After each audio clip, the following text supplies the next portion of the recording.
கர்த்தருடைய பரிசுத்த நாமத்திற்கு ஸ்தோத்திரம் உண்டாவதாக. இந்த ஜீவவார்த்தை நிகழ்ச்சியை கேட்டுக்கொண்டிருக்கும் அனைவரையும் கர்த்தருடைய பரிசுத்த நாமத்தினால் வாழ்த்துகிறேன், ஆசீர்வதிக்கிறேன். இன்றைய தின தியானத்திற்கு தேவன் கொடுத்த வேத பகுதி, அது ஏசாயா தீர்க்கதரிசி எழுதின புஸ்தகம், அதில் 27ஆம் அதிகாரம், அதில் 6ஆம் வசனம். ஏசாயா 27:6. யாக்கோபு வேர் பற்றி இஸ்ரவேல் பூத்து காய்த்து உலகத்தை பலனால் நிரப்பும் நாட்கள் வரும். இன்றைய தினம் இதை கேட்டுக்கொண்டிருக்கிற தேவ பிள்ளைகளே, தேவன் உடைய பலத்தால் நீங்கள் உலகத்தை நிரப்பும் நாட்கள் வந்து விட்டது. தேவன் கொடுக்கும் பலன்னா என்ன? எல்லாத்தையும் தீக்கோட அடிச்சு எல்லாத்தையும் கொடுங்கிறது கிடையாது. ஆன்மீக பலம், ஆத்ம பலம். அந்த பலத்தின் மூலமாக நீங்கள் தேவனுக்கு சாட்சியாக தேவ மக்களை உண்டாக்கி தேவ மக்களை தெரிந்தெடுத்து நீங்கள் உலகத்தை நிரப்ப போகிறீங்க. தேவன் கையின் கருவியாக நீங்கள் பயன்பட போறீங்க. இதுதான் இதோட முழுமையான அர்த்தம். பூத்து காய்த்து உலகத்தை பலனால் நிரப்பும் நாட்கள் வரும்னா, தேவ பலனால் நிரப்பும் நாட்கள் வந்து விட்டது. தேவன் உங்களை அறிந்து கொண்டார், உங்களை தெரிந்து கொண்டார். அந்த அழைப்பின் சத்தத்தை கேட்டு அதுபடி நடப்பது மட்டும்தான் நம்மளுடைய பொறுப்பு. இந்த வசனத்தை என்ன அழகாக ஆரம்பித்து பாருங்க. யாக்கோபு வேர் பற்றி ஆகிவிட்டது, இனி போய் பற்ற போறது கிடையாது. வேர் பற்றி இஸ்ரவேல் பூத்து காய்த்து.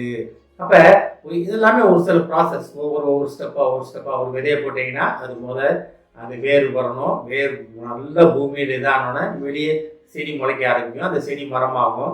அந்த மரம் அதுக்கான பருவம் பூக்க ஆரம்பிக்கும். அந்த பூ என்ன ஆகும்? காயாக மாறும். அப்புறம் காய்த்து பழமாக மாறும். அதுக்கப்புறம் தான் நம்ம சாப்பிட முடியும். அது வரைக்கும் வளர்ந்த உடனே நம்ம சாப்பிட முடியாது. இது ஒரு உலகத்தில் ஒரு ப்ராசஸ். இதே மாதிரி தான் தேவனுடைய வழியிலும் ஒரு சில ப்ராசஸ் உண்டு, ஒரு சில வழிகள் உண்டு. தேவனுடைய வார்த்தையை புரிந்து கொள்ள வேண்டும், வசனத்தை புரிந்து கொள்ள வேண்டும், அறிந்து கொள்ள வேண்டும். அதிலே நிலைத்து நிற்க வேண்டும். அதிலே நிலைத்து நிற்கும் பொழுது அந்த வசனம் உங்களுக்குள்ள வேறுவிட ஆரம்பிக்கும். அந்த வசனம் உங்களுக்குள்ள கிரியை செய்ய ஆரம்பிக்கும். அந்த வார்த்தை உங்களுக்குள்ள கிரியை செய்து என்ன ஆகும்? அந்த வார்த்தை பூத்து காய்க்க ஆரம்பிக்கும். ஆவிக்குரிய கனி உங்கள்கிட்ட வெளியே தெரிய ஆரம்பிக்கும். அப்ப இந்த வசனம் தான் உங்களோட மருந்து. அதுதான் வேர், அதுதான் விதை.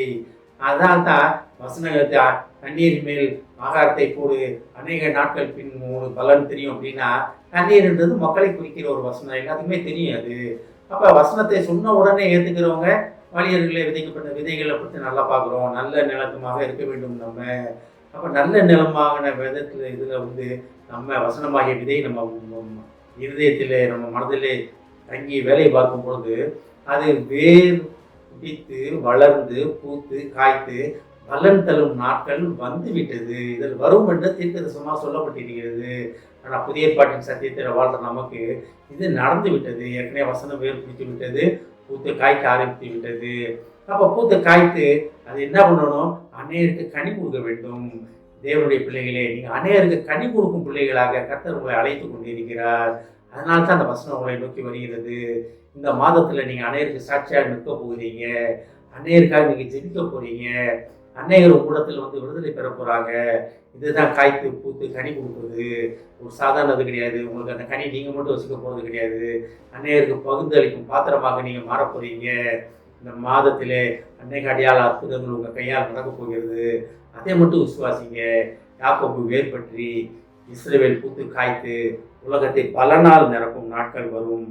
அப்ப உலகத்தை பலனால், தேவ பலனால் உங்களை பார்க்கிறவங்க அனைவருமே வாழ்க்கையில் எந்த நிலைமையில் இருந்தாலும் பரவாயில்ல, உங்க வாயில இருந்து ஒரு வார்த்தையின் மூலமாக தெய்வீக பலன் அடைந்து அவங்க திருப்பி நிலைத்து நிற்க போகிறாங்க.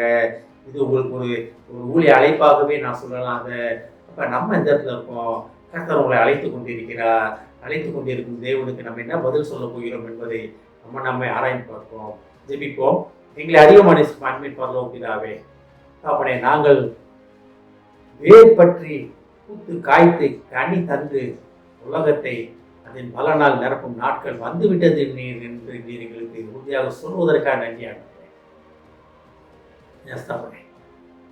உமது தெய்வீக பலத்தினால் நாங்கள் உலகத்தை நிரப்பும் நாட்களில் வந்ததை புரிந்து கொண்டு அதிலே நிலைத்து நின்று உலகத்தை பலனால் நிரப்ப, உம்முடைய தெய்வ பலத்தால் நிரப்ப போவதற்காக நன்றியாகவரே.